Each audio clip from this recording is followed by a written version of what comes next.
Good morning. Our reading this morning comes from Daniel chapter 2, verses 46 through 49.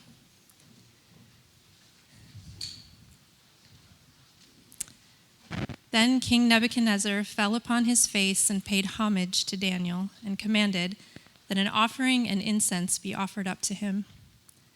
The king answered and said to Daniel, "Truly, your God is God of gods and Lord of kings and a revealer of mysteries, for you have been able to reveal this mystery." Then the king gave Daniel high honors and many great gifts, and made him ruler over the whole province of Babylon and chief prefect over all the wise men of Babylon. Daniel made a request of the king, and he appointed Shadrach, Meshach, and Abednego over the affairs of the province of Babylon, but Daniel remained at the king's court. This is the word of the Lord.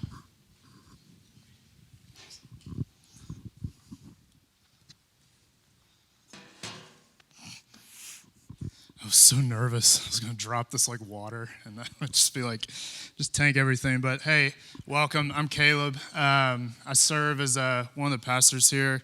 I don't know whose phone this is. So, okay, Kelly. Do you want me to turn it off? Okay. I'm going to pray for us before we get rolling. There's a lot here. So there's going to be some parts that's just like I'm flying through, and then I'm going to slow down on the things that I really want us to get. But let me just pray for the Spirit who reveals mysteries, because there's nothing I'm going to say that's going to get this into your heart. That's only the Spirit of God. So, Father, I pray that, specifically that you empowered and leveraged your Spirit to empower and fill these writers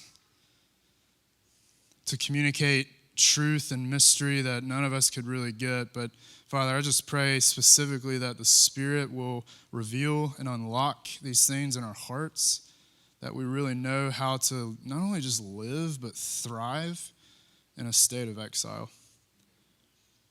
So Father, will you communicate these things and just help all of us respond in joy and obedience? I pray that in Jesus' name. Amen. So the first time that I ever went on an airplane was to Taiwan. So I should have just done like a short stint, maybe like Kansas City or Atlanta, but no, we just went for it. So I went straight across the world. And that was hard, but it wasn't jarring until I came down to the lobby that next morning. This is the first time that I experienced this thing called culture shock. And so I was in the lobby. I was like expecting the smell of just like pancakes, waffles, anything. And my immediate thing that I just smelled was noodles and vegetables. I'm like, what is this? This isn't breakfast. I was like, did I sleep too late? Like, did I just sleep all the way through? It's actually nighttime? No, this is just how it is. There was actually one little corner, though. There was one other white person there, and it was where the Frosted Flakes and, like, the Fruit Loops were. I was like, yeah, there it is.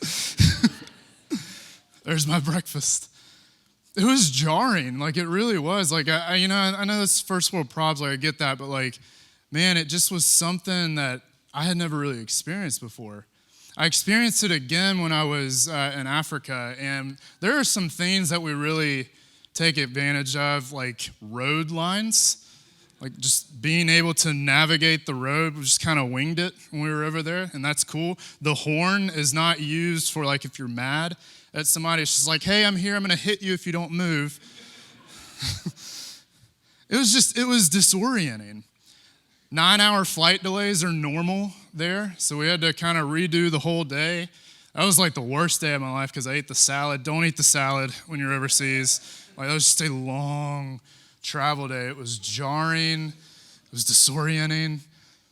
And so that's one thing, but then there's another thing called reverse culture shock, where if people have been overseas for a long time, let's say, for example, they come back to the United States, and the United States, what was their home is not home anymore. It's like kind of home, but then it's like really weird because you're used to like another culture. It's really hard to kind of disseminate back into society. And even just a greater kind of level to it is folks that are forced out of their homes. I think of a very real crisis right now in Afghanistan. There are so many folks that are being sent all over the world, just completely displaced from all they know. And what's worse is when they get to the country that they're forced to go to, that country doesn't really love that they're there. They're taking everything, they're taking our resources, all this stuff. And so not only are they having to work through different language, different culture, everything, they're not even welcomed there. And that really is exactly kind of what is happening with Daniel and his friends, is that they're in this like complete state of exile. This idea that like what they once knew, none of that's the same anymore. But what's really interesting is the biblical authors, they're giving this like as an example. The exiles, like when they were in Babylon, this is really when the Old Testament is kind of formed and written, the way that they're kind of structuring everything together. And this event alone was so traumatizing to them that they thought backwards of their entire history. And the way that they wrote their history, the way they wrote the Old Testament, was a mirror of what actually was happening in the very beginning of all of Scripture. And so the whole point there is they're saying all of us are actually in some form of exile. All of humanity exists in this state. So it's not so much a place as it is just a mode of existence. All we have really known is exile. That's just universal human experience. And so what I want to do today is flesh that point out a little bit, but specifically then, if all of us are awakened to that reality that, man, this is home, but not really, I'm kind of floating around in this, like how do I like really leverage my life? How do I actually live and thrive in exile? And how do we do that and not get like burned out? What's the vision in front of us that we can hold on to be able to actually work through this? That's kind of where we're going. All we really know is exile. So how do we live in it? What's the vision beyond us? So before I even unpack this, just think first whether that is actually true. If all you know is this state of just, this is home, but not really home. Some of you may be thinking, I don't really know what you mean because this is my home. I've got a really good life. I've not really been forced out of America into like a foreign land. Like I live in South and I'm killing it. This is what it means to win. Until that utopia gets jarred. How about when you pass folks that don't have that lifestyle on the street? Or other parts of Charlotte that are really stricken with financial poverty? What about when you see a horrible wreck? That's traumatizing. That's jarring. Like, oh man, like life's actually not that great. How about this? COVID-19. That's not normal. It's not supposed to be. There's these things that just kind of jar us into this like reality that, man, maybe things aren't that great. Why are relationships so hard? Why is it so hard for me to understand my friend or my wife or to love people well or to seek the well-being of others beyond just me? There is this just existential angst. If we're honest, there is this angst in all of us that even though there are some things that are really good, we hate to think about the stuff when it just like attacks that utopia that we've built. It jars us back into this reality that maybe things aren't that great. Why do things break down so easily? Why am I not content? Why is this thing not making me happy? Why do I actually desire something more? All of this fits into this theme of what it means to be an exile. And so an exile is not a place, it's knowing that I don't actually belong here. I do, but not really. There's some moments where all is right, but then you're smacked with brokenness. So why does it feel this way? The biblical authors, God, they were all over this. As I said before, the event of the exile was so formative, so traumatizing for the Israelites that they modeled the whole Old Testament after this. I wish I had a lot of time to spend on this. You can go ahead and pull that graphic up. It's super nerdy and it's super technical, but I'm not going to go there. If you want to talk with me after, I can flesh this stuff out. But basically, here's the point. Humanity's story, Genesis 1 through 11, it talks about God created us. We had this great vision. There's this really weird flood. And then there's these really weird, beings and, this stuff. And then God wipes it out. We're really evil. And then we end up in Babylon. All of humanity is in this state of exile where we end up in this city. That's the reverse of the kingdom of God, where ultimately we're saying, we can be God. We don't need you. In fact, we'll build this building. It'll go straight up to the heavens. We can do this. And God's like, cool, good luck. I'm going to scatter your language and go throughout the earth and see if you can do it there. That's why we have all the nations. That's a story of humanity. And here's what happened. The Jewish writers, they saw that, and they're like, okay, let's form the rest of the Old Testament to mirror what happened there. So the creation of a people, a new Adam and Eve, they're rescued from Egypt. They're recreated as a people to be sent out into this garden mountain home, which was called Jerusalem, to be priests, to be ones who would bless the nations. They failed, Genesis 1 through 11, and where do they end up? Where are we at now? Babylon. They're parallel stories. They are parallel stories.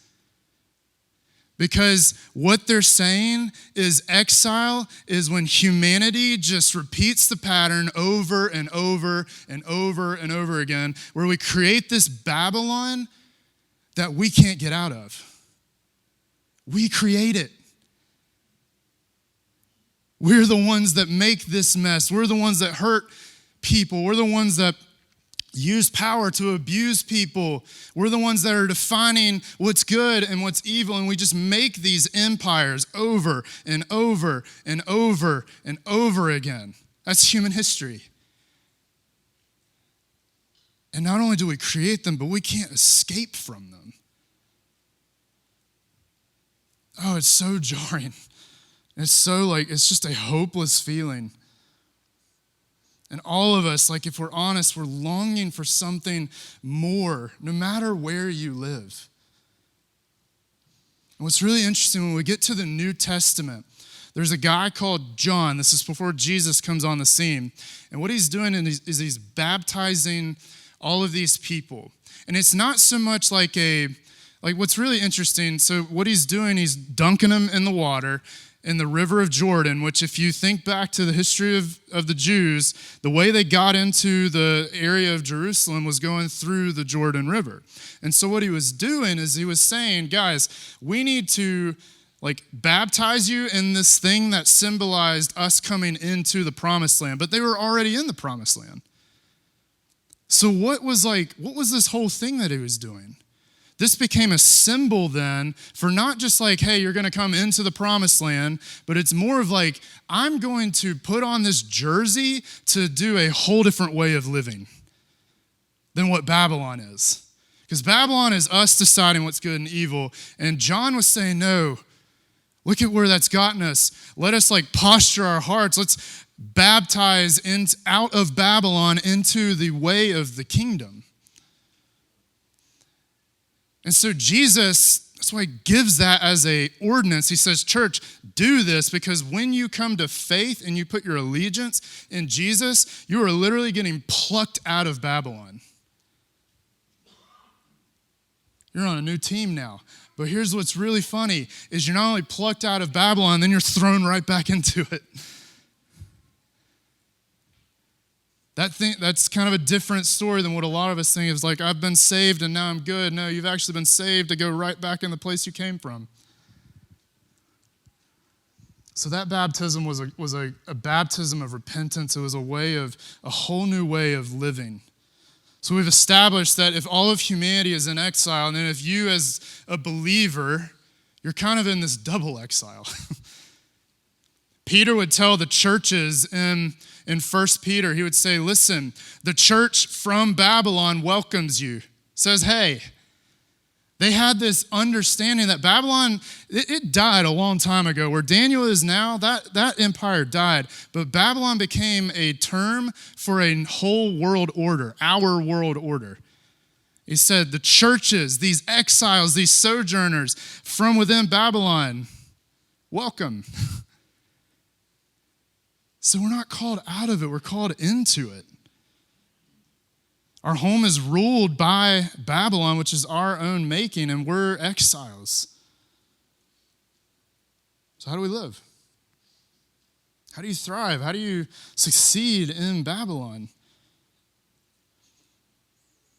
That's point 2. So when we read Daniel, and we read just like the prophets, they're gruesome. Like there's very little hope, it feels like, when you're reading this stuff. Just like, you did this over and over and over again. You deserve this. Like, you forsook your God. Like, you did all of these things, and like, this is why you're in exile now. It just seems really bleak and hopeless. And it honestly feels like God has just given up on his people. Like, I was faithful to you time and time again, and you just like every single day just ran away from me. I picked you because you weren't greater than any of the nations. I just loved you, and this is what you have shown me. This, like, it seems like a very bleak reality, but here's what's interesting. The whole point of Israel was to show the world who God is, right? That's their whole like reason for existence, is to declare the glory of God, to extend the Eden ideal. And they actually did that more than when they were in Israel, because they were sent to the nations. They were exiled to the nations to go proclaim the excellencies of who God is. God was not done with them. In fact, he was actually going to leverage this new reality that was theirs, that you're in exile because of what you did, but I'm still going to use you to show people who I am.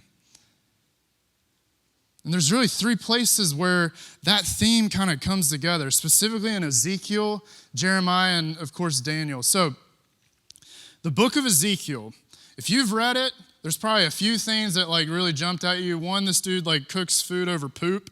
That's the thing you probably remember about Ezekiel. The other one is this like God Batmobile thing that's kind of like in the sky, like whatever's going on there. And then there's this like valley of like dry bones. Like there's some weird kind of visions there. But Ezekiel, he's sitting in the like riverbank of Babylon. He's in a refugee camp. And God like comes to him, which is weird because God's not supposed to be in Babylon. He's supposed to be in Jerusalem. So God has actually come outside of the city of Jerusalem and has met Ezekiel in this foreign land. And he tells him, hey, I want to show you something. So he shows him this valley, and there's just all these bones. And he's basically saying, listen, all of these bones, they're showing the state of Israel rotting in Babylon. It's graphic. And then he says, Ezekiel, I want you to do something. I want you to speak to the bones. What? I want you to speak to the bones, and then I want you to call my spirit to breathe life into these bones. And when he does that, there's just this like weird thing happening where these bones like start coming together, and then these ligaments and tissue and muscle and flesh, and then the Spirit of God breathes life into these like animated beings, and they like walk. And God's telling Ezekiel, I'm doing something new, but here's the deal. It's an image of new creation, but it's not where they were. It's in Babylon. He's doing a new creation of these spirit-filled people in enemy territory. And he gives them this promise, hey, listen, I am going to bring you back to this land, and you and I are going to be together forever. And they actually do go back to their land, but they're as morally compromised as ever. Which is like a contradiction. Like, wait a minute, like if God rescues them and brought them back to their land, they should be these spirit-empowered people that are going to bring wholeness and shalom to the world, but they're just as bad as ever. Is that a contradiction? That's what Isaiah says. That's what Nehemiah says. Ezra says. It's just like these people, their heart is just as hard. And so what God is showing Ezekiel is that it's a vision of a people that will partner with the Spirit to remain in Babylon. But then there's also this future hope that you will get out of it. I will rescue you from this. But while you're here, we got some stuff to do. Which is why I love this letter in Jeremiah 29. Go here with me, Jeremiah 29, verse 4 through 7. This is a letter given to the Jewish exiles. But again, as I've made the case, this is really a letter for us too. He says, this is what the Lord Almighty, the God of Israel says to all of those I carried out into exile from Jerusalem to Babylon. Here it is, build houses and settle down. Plant gardens. You're not going anywhere. Eat what they produce. Marry and have sons and daughters, and find wives for your sons, and give your daughters in marriage so that they too may have sons and daughters. Increase in number. Don't decrease. Also, seek the peace and prosperity of the city to which I have carried you into exile, and pray to the Lord for it, because if it prospers, you prosper. So Jeremiah is another prophet. He didn't get hauled off into Babylon, but he saw all this happening. And he's writing to the exiles. And he's saying, revolt. Kill the emperor. Take the capital. No. He's saying, become Babylonians. Just be exactly like them. Don't distinguish yourself from them. Give in to sin. It's all good. Like, just give up hope. That's not what he's saying either. He's saying build houses and settle in. Build families. Make babies. Marry those babies off so they can have babies. Multiply. Seek the shalom of the city, because if it prospers, you prosper. That makes no sense to us. Because why would I pray for leaders that I hate? Why would I pray and seek the peace of people that killed my family? I should be planning my exit plan. Bless the people around me? We're trying to get out. You want us to increase in number? What is going on here? Did anybody catch the hyperlinks just straight out of the beginning of the Bible? There's a garden. Build gardens, set up residence there, multiply, increase in number, bless the nations. Jeremiah's saying, guys, you're in this for the long haul, so go do what you were created for while you're in Babylon.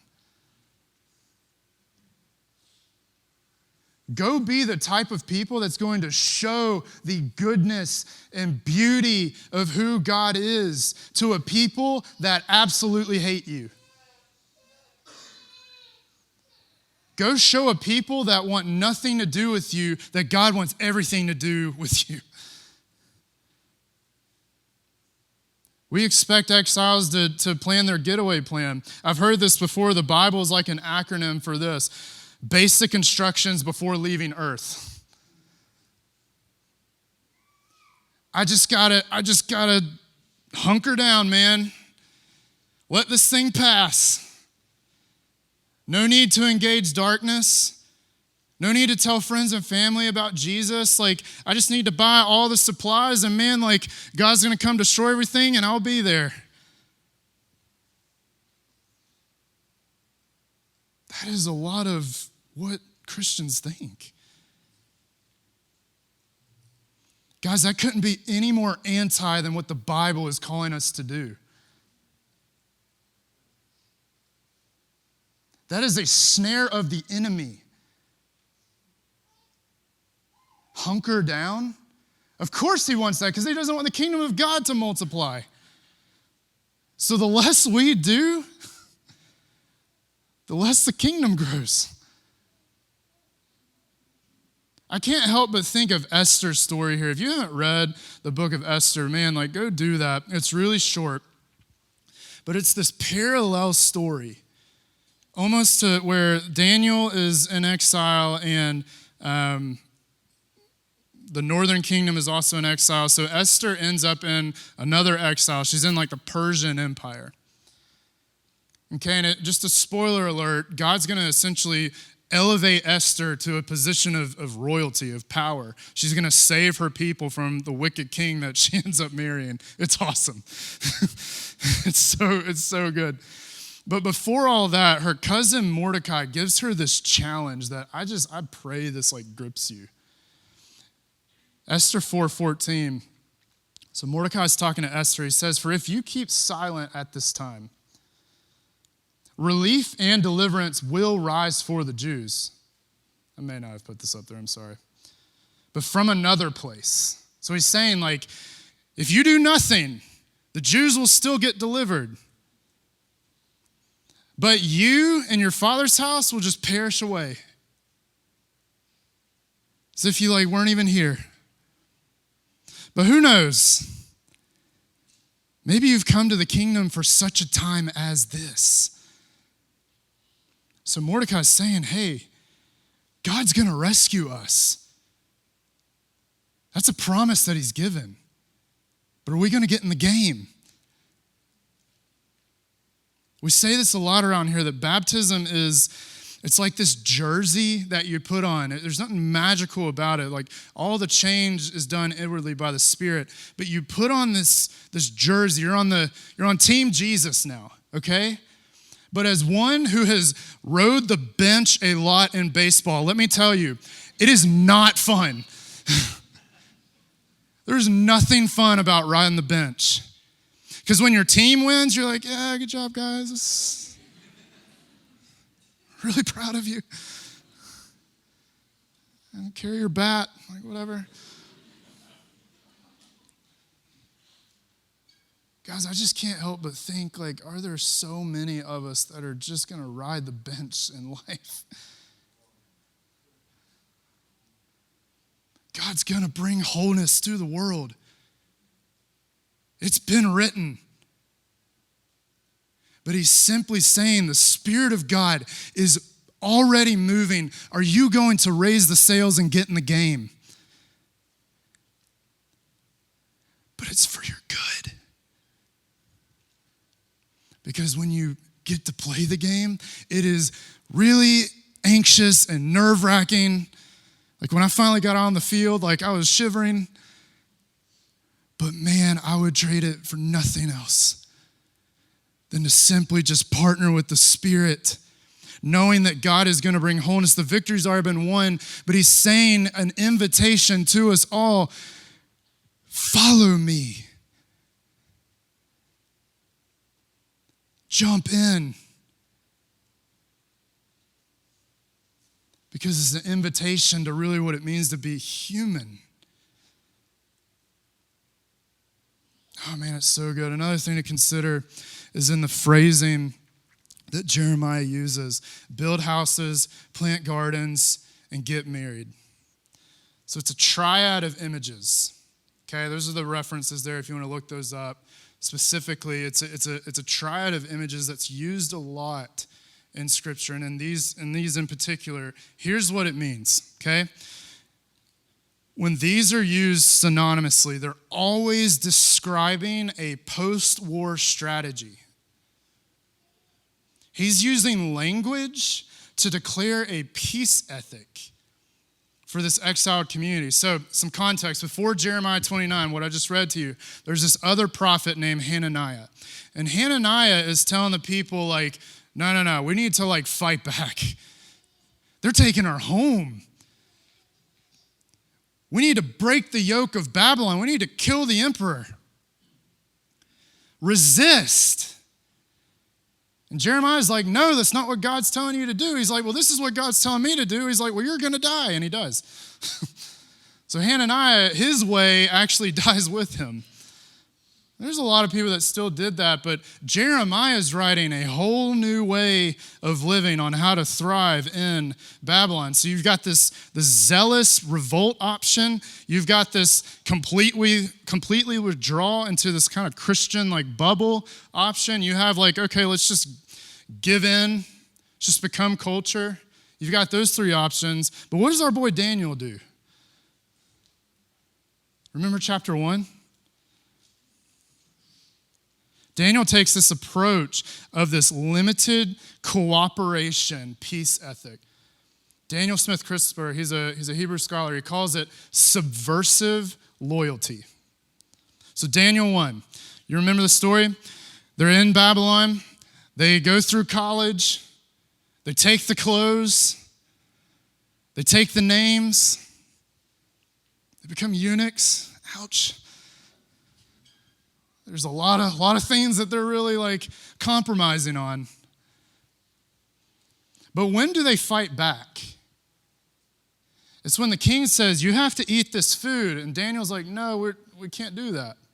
Because our God told us to live a certain way, and specifically with our diet, we have to like follow him. And that he's like, well, you're going to die. I'm going to kill you if you don't. He's like, all right, listen. I don't think he says this, but you know what I mean. So let us eat the food our way, like our food, our kosher diet. And for a period of time, I just want you to watch. We're going to be way healthier and way more productive for your city than your goons are. And they were. At the end of that, they were so much more healthier and vibrant and able to like help the city grow than the people that lived in the city. They were suffering.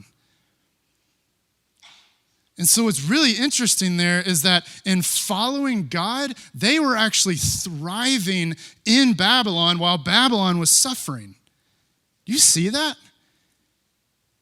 Seek the prosperity of the city, you too will prosper. They prosper by simply just showing people who God is, who are blessing the nations. The story of Joseph is another great example of this. Again, I don't have time for this, but go read Genesis 37 through 50. And Joseph is sent to Egypt by his brothers as a slave. And he's thrown into prison. And he has every opportunity to completely just give in, to commit sin against his God. He was even elevated in prison. And this put him in a really compromising situation. But he says, no, I can't do this because this is a sin against my God. And so he put his life on the line. Not knowing whether God was going to rescue him or not, he said, to me, it's more important that I follow in the way of God than giving in to sin. And what happens? He's elevated to the second highest ranking position of all of Egypt, gets to use his gifts to save the world. It's exactly what's happening with Daniel. It's this subversive loyalty that I'll follow to an extent, but when you tell me to compromise against my God, I don't care what happens to me. I can't do it. But this inverse thing happens is when we actually go through suffering, it's almost this elevation of a sort. There's a really good movie. I don't know if I am allowed to recommend it because there's a lot of blood and gore, but anyway, so it's Hacksaw Ridge. And basically the whole idea of this movie, okay, there's this guy, Andrew Garfield, one of my faves. Second best Spider-Man. Anyway, so he has this like ethic that he cannot murder people. A lot of it comes from his faith. There's also some big trauma in his life. Like with his dad was really abusive. So like he just has said, even if I go to war, I'm not going to kill anybody. I just can't do it. And so Pearl Harbor happens and he enlists in war and we're like, how's this going to work? You can't carry a gun. You refuse to. And this is back and forth like fight between him and his chief officer. He's saying, listen, I'll be a medic. No. Well, okay, that's fine, but like you have to carry a gun. I'm not going to carry a gun. Okay, well, you're a liability. No, I'm not. Yes, you are. Like it's just this back and forth. Like you're useless to us if you don't carry a gun. They hate him. They're asking him like, are you even for us? How is this even possible that you could do this? But here's what's really interesting. At the end of the movie, in his tenure, he ends up saving, without a gun, 75 men in combat battle. They were so impressed that the captain came up to him and said, listen, I'm sorry I called you a coward. We're not going to battle without you. He was convicted that he could not do this. So much so he staked his life on it. But what happened? It led to the prospering, the saving. 75 guys. I think Jesus also is a great example here in Matthew 22 of just this subversive loyalty. How do we thrive in Babylon? So they're coming at him, the teachers of the law. They're testing Jesus where his loyalty lies. And they said, listen, should we pay this tax? Do we give in to the Romans or should we revolt?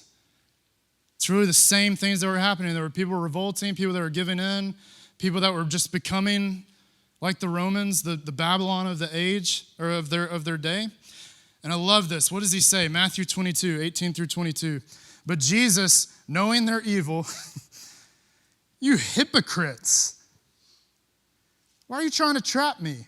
Show me the coin used for paying the tax. So they brought him the coin. And he asked them, well, whose image is this? Whose inscription is on this? Caesar's, they replied. And then he said, okay, fine. Give back to Caesar what's his. But give to God what is God's.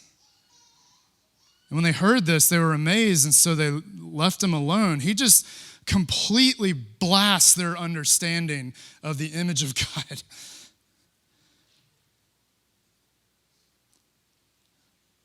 He says, who's on the dumb coin, guys? Caesar's. All right, fine. Give him back his coin. Whose image is on you? God's. Then give him your whole self. Later on in that chapter, he would give us what it looks like to give our whole self and loving God with your everything and loving your neighbor with your everything. So how do we thrive in Babylon? Just give Babylon what is Babylon's. That's fine. Wear the clothes. But give God what's his, which is you. Daniel Smith Christopher, he puts it this way: the nonviolent peace ethic of the Hebrew exiles. It's a practice of radical doubt towards the self-proclaimed power and religion of the empire. It's rooted in this conviction that God's covenant people are the primary vehicle of God's work in the world, and that the nation state is not the center of the universe. This is the ethic of the exiled Hebrew wisdom warrior, a nonviolent resistance based on the wise awarenesses that the empires of this age, despite their attempts to convince otherwise, they're not significant. Or like Daniel said, they're like dust to be swept away, where this mountain of God's kingdom will last forever. So Jesus would say, fine, you want to hit me? You want to persecute me? Here's the other cheek. Because you think you have power, you don't know power. In fact, this power that you have was given to you by my Father. My kingdom is coming. It's going to change everything. So fine, kill me, beat me, whatever you want to do. You don't know power. So he's not threatened in the slightest. In fact, his death becomes a signpost for what's to come for the people that are opposing. Philippians 1, 27 through 28, Paul's telling us to strive together, contend with one another in the gospel without being frightened in Babylon, without being frightened by those who oppose you. Why? Because their wrath against you is a sign of what's to come for them.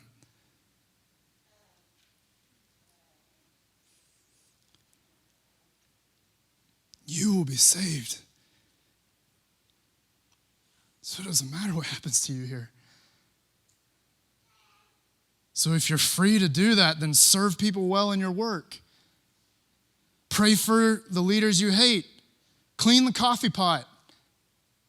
Buy people breakfast or lunch to tell them about Jesus. Lose the promotion because you told your boss about who the goodness of God is.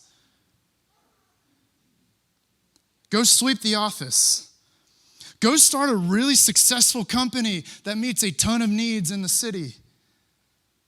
Let your yes be yes. Don't lie at work. Show unbelievable integrity. Pay your taxes. Go the speed limit. Use your big brain to make a pile of money to then go be able to give it away. Unbelievable. I love David Platt and John Piper. They say this all the time. I hope we make $1 jillion off of our books because it's all going to unreached and unengaged people groups to plant churches and bring the kingdom of God. So man, go buy our dang books. Make a lot of money because if your vision's the kingdom, think of how you can bless the nations. I don't know where we got this, be poor. But this isn't a prosperity gospel either. This is a use the gifts that you've got to go bless others with your prosperity.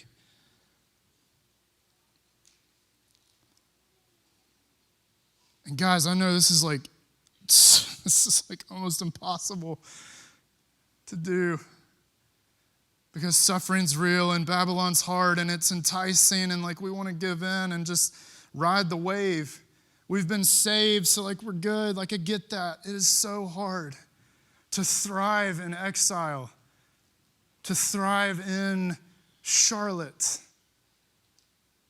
following the way of Jesus. Because if you really are, there's going to be immense opposition. We've got to have a vision beyond just our present suffering, which is why the Jewish writers give it to the exiles. There's a way home. There's a way home from exile. In verses 10 through 11 of the same chapter in Jeremiah 29, he gives this promise that this is not an eternal exile. This is what the Lord says when 70 years are completed for Babylon. I will come to you. I will fulfill my good promise to bring you back. Let's put some context around this verse now. For I know the plans that I have for you. They're to prosper you and not to harm you, but plans to give you hope and a future. Where is he drawing this from? It's amazing. It's from a prophecy before Israel even became Israel. God knew they were going to run away from him and be exiled back into Babylon. So before they even get there, he says to Moses, tell the people this, Deuteronomy 30, 1 through 6. When all of these blessings and curses I've set before you, when they come on you, but you take them to heart, wherever the Lord your God disperses you among the nations, when your children return to the Lord your God and obey him with all of your heart, with all of your soul, according to everything I command you, then the Lord your God will restore your fortunes. He'll have compassion on you. He'll gather you from all the nations where he scattered you. It's this vision, not just for them, but for us as well. Even if you have been banished to the most distant land under the heavens, Matthew 28, go to all the nations. From there, the Lord your God will gather you back. He will bring you to the land that belonged to your ancestors. You'll take possession of it. He'll make you more prosperous and numerous than your ancestors. The Lord your God will cut your hearts and the hearts of your descendants so that you may be able to love the Lord your God. Jeremiah picks up on this same exact thing, and he says, they couldn't do that. But the days are coming, declares the Lord, when I'll make a new covenant. It won't be like the one I made with their ancestors when I took them by the hand, led them out of Egypt. Even though they broke my covenant, I was a faithful covenant partner to them. This is the covenant I'll make with the people of Israel after that time. I'll put my law in their minds and write it in their hearts. I will be their God. They will be my people. They won't have to teach their neighbor anymore, know the Lord, because they'll all know me. From the least to the greatest, and I'll forgive them. And I'll remember their sins no more. I don't really have time to read this one, but Ezekiel, same chapter, after the valley of the dry bones, he says, there'll come this new David who's going to rule over this non-fractured kingdom, and he's going to dwell with his people. God is going to dwell with his people. The Jews, all they had was a kingdom that they once knew, that it was like really good and it was prosperous. It wasn't perfect, but it was good. And that's all the language that they have. But Ezekiel's saying, remember that? No, there's one to come that's going to bring wholeness and peace. And he's not going to give in to sin like David did. His kingdom's going to last forever, and he's going to dwell with us. So when we turn the page to Matthew 1, this is why it's so staggering. Because listen, Matthew and Luke, they give this really boring genealogy that most of us just skim, but there's some golden nuggets in there. Because here's what it is. Jesus is that king. He's from David. He's that Israelite that the Israelites couldn't do, that he would come and do their purpose. And he's also from Adam, meaning he's the true human that's going to be able to lead us out of exile by being exiled for us. He would wander the earth without a home, a prophet without a home. He would be led out into the wilderness to be tempted. And the Satan would say, listen, all of these kingdoms I'll give to you if you just worship me. He's like, you don't get it. Because what you're saying, that's not the way of the kingdom. Because I'm going to get all of this that you're promising me through death. You don't want me to go to the cross, but I'm going to go and take the full weight of Babylon on myself and beat it.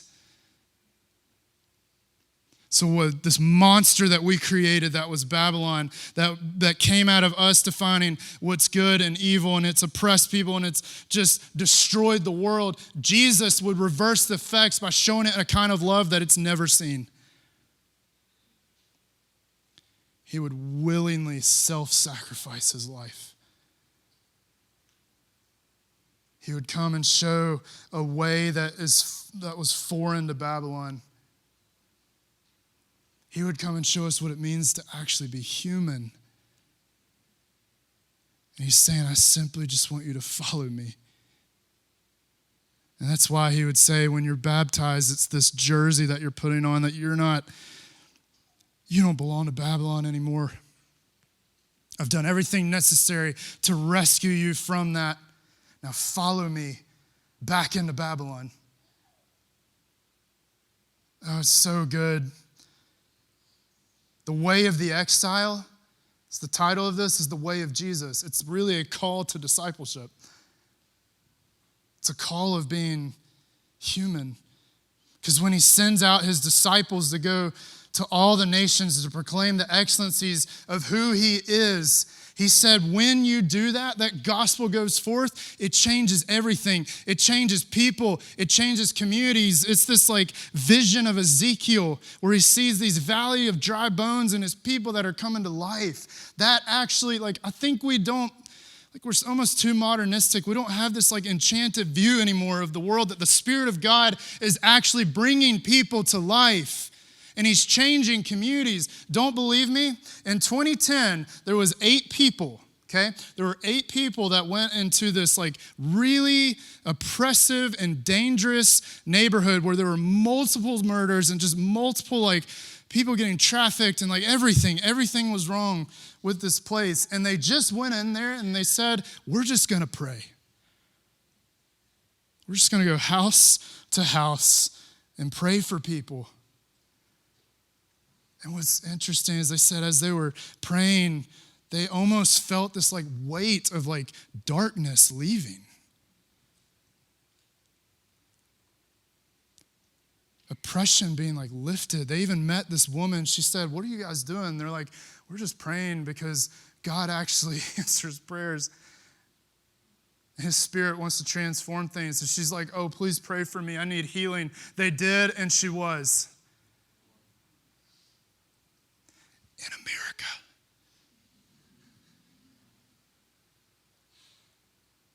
It was so dramatic of a change that in 2 years, they planted a church there, and in 2 years, you can't make this stuff up, there were 0 homicides, 0 robberies, 0 sex crimes, and only 1 assault.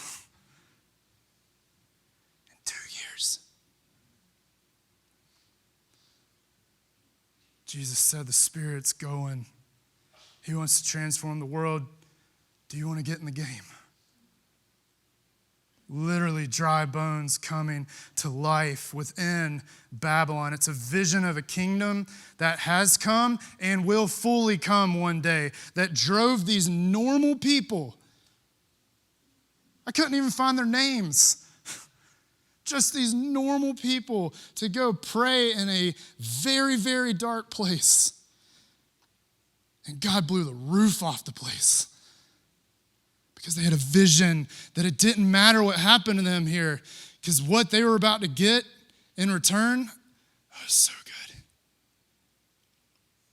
C.S. Lewis was really helpful here for me. It's a long one, but I got a little bit of time. Not really, but I'm going to read it anyway. I just pray this is helpful because this is a vision of the kingdom. This is from his book, Weight of Glory. And speaking of this desire for our own far-off countries, he's talking about the kingdom that we find in ourselves. Even now, I feel a certain shyness. I'm almost committed indecency trying to name it. I'm trying to rip open the secret. It's a secret that hurts so much that we would take revenge on it by calling it names like nostalgia, romanticism, remembering our youth. It's a secret that pierces with such sweetness that when in very intimate conversation, the mention of it becomes imminent. We grow awkward. Try to laugh at ourselves. It's a secret we can't hide, a secret we can't tell, but we desire to do both. We can't tell about it because it's a desire for something that actually has never appeared. Everything you just said, this weird thing that I don't even know how to say, it's never actually been here. We can't hide it because our life experiences are constantly suggesting this longing, and we betray ourselves like lovers at the mention of the name. Some call it beauty or an experience of beauty. It acts as if that settled the matter, but that's a cheat. Because if we could go back to those moments in the past, we would find not the thing itself, but only a reminder of it. What we remembered experiencing would turn out itself be only remembering. The books or the music in which we thought our experience of beauty, what we have actually seen to be beautiful, they betray us. Think of your greatest experience, and it has already betrayed you for what is to come.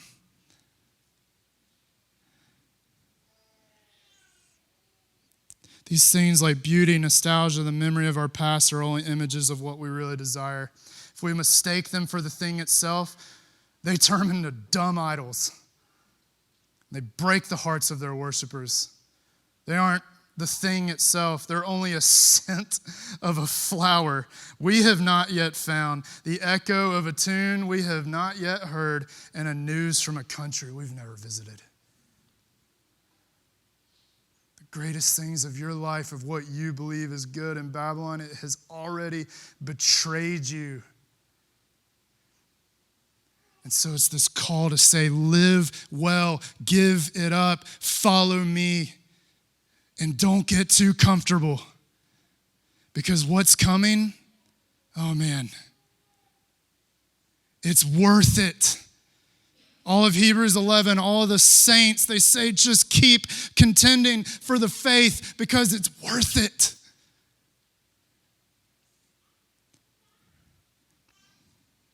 I'll close with this.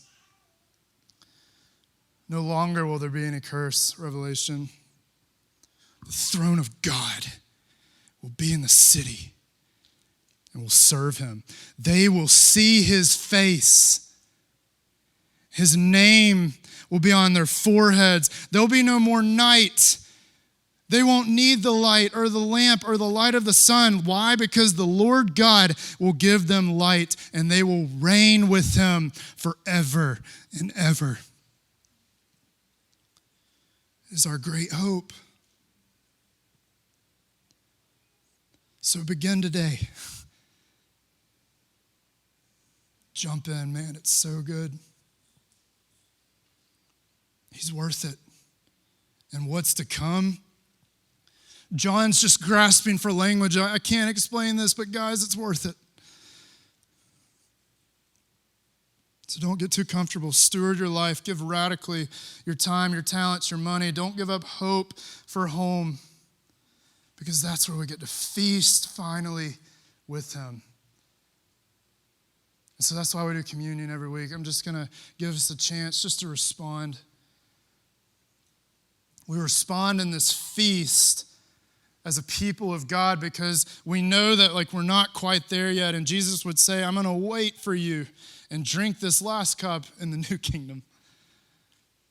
But for now, we take the elements to remember who he is and this vision beyond just ourselves so that we can be faithful now. So I just want you to simply pray and respond. Maybe there is something you need to do, something you need to relearn about who God is. You can grab the elements, and then we'll partake together. So take a moment and just pray, consider the word of the Lord.